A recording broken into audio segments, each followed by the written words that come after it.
that? Tapping at the window. Who's that? Knocking at the door. Гаворка зараз пойдзе аб аздабленні карнізнай навісі, па-руску карнізнага свеса, пры дапамозе эль-планак. 80% даху у нас так робіцца. Дык вось, калі ставіць эль-планку, звычайна мацуецца пры дапамозе дахавых шурупаў, ці то заклёпак, іх выкарыстоўваюць толькі калі падшывы з металла, так? Альбо пры дапамозе так званых клапоў, самарэзаў з прышайбай. Шмат з кім размаўляў на гэты конт, ну і меркаванні, як звычайна, падзяліліся, і гэта нармальна. Шмат людзей мне кажуць, што нічога тут такога няма, я гэта не раздражняе гэтае мацаванне, але ёсць такія, як і я, якія бачаць гэтыя вожыкі, колюць вока. Дык вось 3 варыянты, як гэтага пазбегнуць, ну, амаль пазбегнуць, зрабіць мацаванне больш нябачным. Першы профіль гэта вось такі.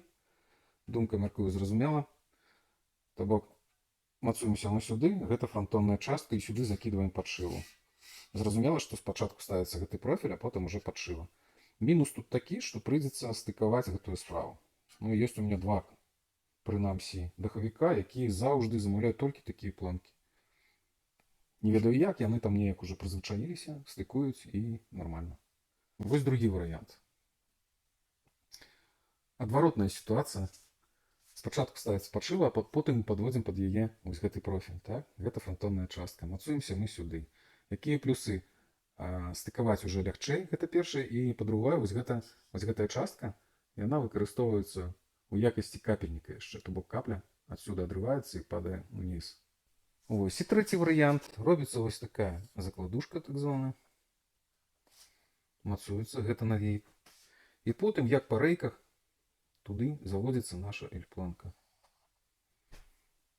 Мяркую, зразумела, пойдзем паглядзім, як гэта выглядае.